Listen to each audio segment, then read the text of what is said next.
Hello everyone. So we have already started with our topic, that is diagnostic agent. Okay. So what is meant by this diagnostic agent? So these are the agent which are the used for the analysis or the diagnosis of certain disease or certain disorders or dysfunctioning of certain organs. Okay. So these agents are basically doesn't have any pharmacological actions. Okay. So the agents are particularly intended for only diagnosis purpose, okay, or analysis purpose. So major characteristics for this diagnostic agent, or while synthesizing or while preparing this diagnostic agent, we should keep one thing in mind, that as we are pharmacists, so we are manufacturing certain agents, certain drugs. Okay, so we should keep in mind one thing while manufacturing this diagnostic agent, is that this diagnostic agent should not produce any pharmacological actions or any effect inside the body. They should be neutral, or they should be inert one. Okay, so these are the diagnostic agents. Okay, so this diagnostic agent, once we take inside the body, they should have only property, they should diagnose certain conditions. Okay, and do not produce any other pharmacological effect. Okay, so after diagnosis certain conditions, they should be eliminated out from the body. Okay, so what is meant by diagnostic agents? Okay, what is the official definition of this diagnostic agent? So these diagnostic agents are the agent which are, or the chemicals which are used to detect abnormalities in tissue or organ, or to test an organ functions. Okay, these are thus useful for the clinical diagnosis, okay, of the disease, and these are do not usually have any medicinal values or pharmacological effect. Okay, so basically this diagnostic agent are of two types, that is a radioactive substance and compound used to test the organ functions. Okay, then we have see classification of diagnostic agents. So basically diagnostic agents are classified into two types. One is the radio opaque, which is also called as X-ray contrast media. These are again subclassified into two types: water soluble contrast media and water insoluble contrast media. Then we have see agent used to test organ functions. So there are again three types. First one is the to test kidney functions, to test liver function, and third one is the miscellaneous one. Okay, then we have see what is meant by radio opaque substance. So this radio opaque substance means what? This substance have ability to absorb the X-ray. Okay, so they produce lighter and whiter shadow on X-ray film. So this agent is called as X-ray contrast media. Okay, so in earlier period in 1924, the first radio opaque substance is the iodine, but after that it is seen that this inorganic iodine compound, okay, so it should get ionized inside the body, and which produce toxicity. Okay, in 1924 iodine is discovered as a radioactive substance. Okay, but after that it has been seen that this inorganic iodine, in 1924 inorganic iodine was observed, that inorganic, I should highlighted this word inorganic. Okay, so this inorganic iodine get ionized inside the body and produce toxicity. Okay, so later on it is seen that iodinated organic compound म्हणजे काय की organic compound पण ज्याच्यामध्ये आयोडीनचा काही अंश असेल अशी x ray contrast media use केली गेली, because this iodinated organic compound are less toxic one. Okay, so a number of iodinated compound are generally used as a X-ray contrast media. असे वेगवेगळे iodinated compound आहेत की जी X-ray contrast media म्हणून use केली जातात. So after that we have see water soluble contrast media and water insoluble contrast media. So water soluble contrast media means what? These are particularly soluble in water. As it is soluble in water, so it is used in urinary system basically and angiography. Okay, so these water soluble contrast media are basically buffer like phosphate buffer and citrate buffer. Okay, then water insoluble contrast media, so these are the agent which is insoluble. Okay, so these are the propylidine iopanoic acid. So as it is water insoluble, so it are particularly used for the certain organ functioning detection. ऑर्गनच्या detection ऑर्गनच्या function डिटेक्शनसाठी functional टेस्टिंगसाठी water insoluble contrast media हा use केला जातो. So particularly cholecystology means examination of liver and gallbladder, then bronchography means examination of bronchial tract. Okay, then we have see iopanoic acid and propylid ion. So and sulfopromethylene. So up till now we have seen this much, three compound: iopanoic acid, propylid ion, and sulfopromethylene. Okay, then next compound is our sodium indigotin disulfonates. Okay, or it is also called as indigo carmine.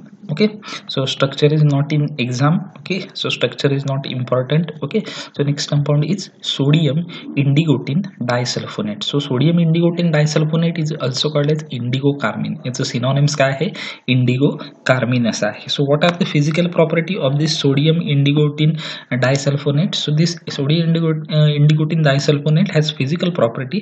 So it is occur as a indigo to dark blue color powder. Indigo किंवा dark blue colour powder असा त्याचा colour असतो. Indigo colour किंवा थोडासा dark blue. Indigo म्हणजे blue मधलीच ती एक shade येते. सो त्या प्रकारचा त्याचा कलर असतो. देन त्याची सोल्युबिलिटी जर बघितली आपण सोडियम इंडिगोटिन डायसल्फोनेटची, की ज्याचं सिनॉनिम आहे इंडिगो कार्मिन, तर त्याची solubility it is water soluble and almost insoluble in organic solvent like benzene, chloroform and इथर. सो वॉटरमध्ये तो कम्प्लिटली सोल्युबल आहे, पण जे काही इनऑर्गॅनिक सॉल्वंट्स आहे, सॉरी ऑर्गॅनिक सॉल्वंट्स आहेत, मग त्याच्यामध्ये बेन्झिन येतं, क्लोरोफॉर्म येतं आणि इथर येतं, अशामध्ये तो इनसोल्युबल आहे. Okay, so these are the physical property of indigo carmine or sodium indigotin disulfonate. Then stability and storage condition. So whatever this indigotin disulfonate is light sensitive. हा जो काही इंडिगोटिन डायसल्फोनेट आहे तो लाईटशी सेन्सिटिव्ह आहे. म्हणजे लाईटच्या कॉन्टॅक्टमध्ये आला तर त्याचं डिग्रेडेशन होऊ शकतं. So whatever we have to need to store it in dark place. So त्याला लाईटपासून प्रिव्हेंट केलं पाहिजे and away from direct light, आणि डायरेक्ट लाईट कॉन्टॅक्टपासून त्याला दूर ठेवला पाहिजे. And it should be control room temperature at 15 to 30 degree Celsius. आणि ज्या ठिकाणी आपण ह्या सोडियम इंडिगोटिन डायसल्फोनेटला ठेवणार आहोत त्या एरियाचं किंवा त्या स्टोरेज कंडिशनचं टेम्परेचर हे 15 to 30 डिग्री सेल्सिअस, 15 ते 30 डिग्री सेल्सिअस एवढ्याच ह्याच्यामध्ये असलं पाहिजे. Okay, then uses it is administer intravenously to test renal function and to locate the urethral orifice. Okay, so as it is diagnostic agent. So renal function म्हणजे काय? To examinate the rate of excretion of urine. म्हणजे rate of excretion of unit म्हणजे काय, की एखाद्या पर्सनला दिवसातून urine किती वेळा होते हे आयडेंटिफाय करण्यासाठी आपण काय करू शकतो, या इंडिगो कार्मिनला यूज करू शकतो. And to locate the urethral orifice. Urethral orifice जे आहेत म्हणजे जिथून युरिन आउटपुट बाहेर पडतं, ती युरेथ्रल ऑरिफाइज व्यवस्थित फंक्शनिंग करत आहेत की नाही याचं टेस्टिंग करण्यासाठी आपण या इंडिगोटिन डायसल्फोनेटला यूज करू शकतो. Okay, so then second use, it is used in the lab as a coloring agent. त्याचा कलर हा डार्क ब्ल्यू किंवा इंडिगो असल्यामुळं आपण त्याला लॅबमध्ये ॲज अ कलरिंग एजंटमध्ये सुद्धा म्हणून सुद्धा काय करू शकतो, यूज करू शकतो. Then it is use for testing of milk. जे काही मिल्क आहे त्याच्या काही केमिकल टेस्टिंगमध्ये या इंडिगो डायसल्फोनेटला काय करू शकतो, आपण यूज करू शकतो. ओके, सो इंडिगो डायसल्फोनेटचे युजेस आणि स्टॅबिलिटी अँड स्टोरेज कंडिशन फार महत्त्वाचे आहे. स्टॅबिलिटी अँड स्टोरेज कंडिशन काय आहे? Indigotin disulfonate is a light sensitive. It is light sensitive, thus it should be stored in dark place away from direct light and at a controlled room temperature approximately 50 to 30 degree Celsius. Okay, so this is regarding the sodium indigotin disulfonate or indigo carmine. The next is a Evans blue. Chapter is very small, so chapter हा फक्त 15 ते 20 मिनिटाच्या लेक्चरमध्ये आपला संपून जाईल. Okay, so याच्यानंतर आपली ऑलमोस्ट उद्यापासून प्रॅक्टिकल स्टार्ट होणार आहेत. सो थेरी लेक्चर शॉर्टलीच होतील, कारण सिलेबसच छोटासा राहिलेला आहे. 4 ते 5 चॅप्टर राहिलेले आहेत, म्हणजे 10 ते 12 लेक्चरचा सिलेबस राहिलेला आहे आणि आपल्याकडे कालावधी आहे जुलैपर्यंतचा. सो तुम्ही नोट्सची रिव्हिजन करत राहा आणि त्याच्यामध्ये काही अडलं असेल तर ते मला विचारत चला. Okay, so Evans blue is a azo dye. So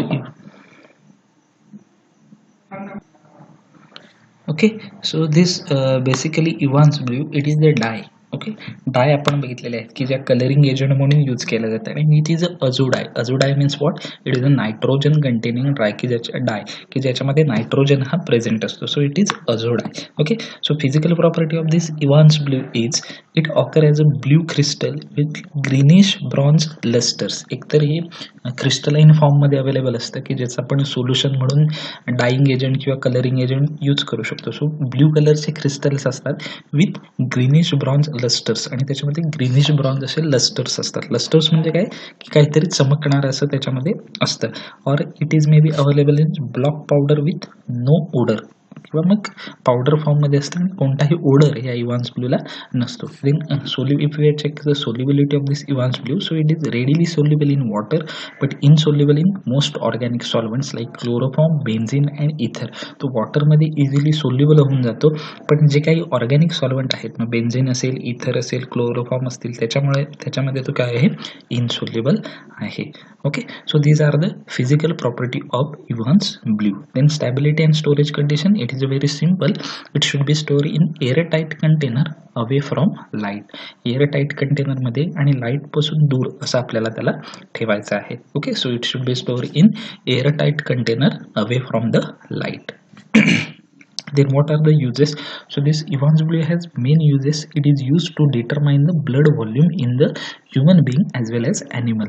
जे काय आपण ह्युमन बिईंग्स आहेत किंवा ॲनिमल असेल कोणताही, त्याच्यामध्ये शरीरातलं रक्ताचं प्रमाण डिटरमाइन करण्यासाठी आपण या इव्हान्स ब्लूला काय करू शकतो, यूज करू शकतो. Okay, so Evans blue dye is a diazo compound and has been principal method for determining blood volume in human and animals. हे इव्हान्स ब्लू आहे ते कसे आहे, ते डाय आहे आणि डायअझो कंपाऊंड म्हणजे काय, दोन डबल नायट्रोजन कंटेनिंग कंपाऊंड असल्यामुळं त्याची प्रिन्सिपल मेथड ही ब्लड व्हॉल्यूम डिटरमाइन करण्यासाठी ह्युमन बिईंग आणि ॲनिमल्समध्ये यूज केली जाते. Okay, then dye combines firmly with plasma albumin when injected into blood stream and leaves the circulation very slowly. So हे जेव्हा आपण इव्हान्स ब्लू एखाद्या ह्युमन बिईंगला देतो त्यावेळी ते काय होतं की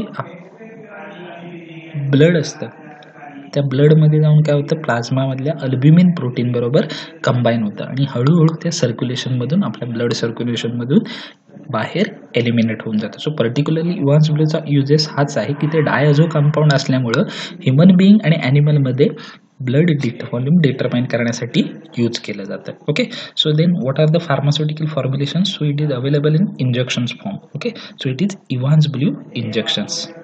Okay, so its pharmaceutical formulation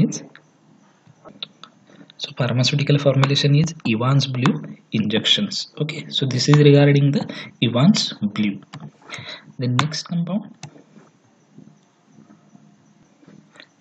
next compound is Congo red. Okay, so this is again the one of the we have called coloring agent or indicator, which is basically used in the laboratories. Okay, so Congo red is actually sodium salt. It is available in salt form of sodium of benzidine diazo bis 1 naphthalamine 4 sulfonic acid. Okay, so it is sodium salt of benzidine diazo bis 1 naphthalamine sulfonic acid. So it is available in, so there are so many functional group present in this Congo red. Basically it's benzene and diazo group, then naphthalene ring with amine group and sulfonic acids. Okay, so there is so many, it is combination of so many functional groups. Okay, so what are the physical property of this Congo red? So Congo red is occur as a reddish brown.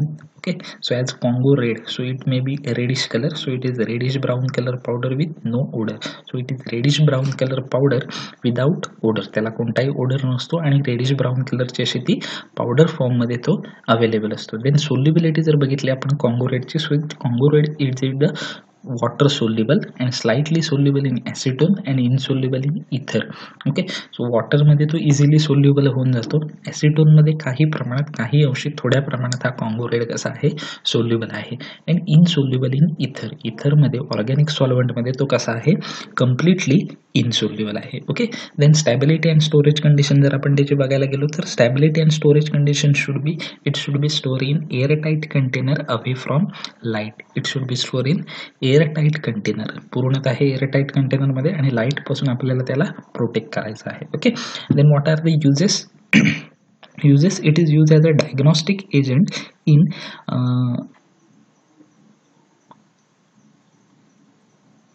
it should be a diagnostic agent is amyloidosis. Okay, so amyloidosis means what? In medicine, amyloidosis, it is referred to variety of condition in which amyloid proteins are abnormally deposited in organs or tissue. अमायलोडोसिस म्हणजे काय?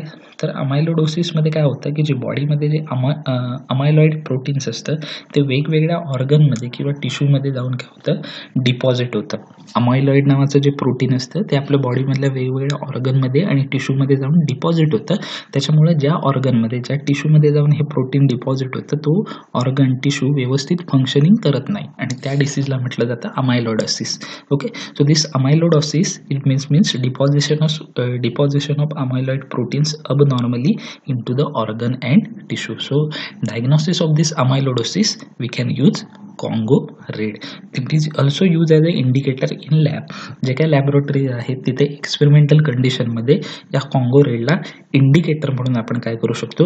Use करू शकतो. So Congo रेडचे basically uses खूप महत्त्वाचे आहे. पहिला uses आहे it is employ as a diagnostic agent in amyloidosis. So amyloidosis means what?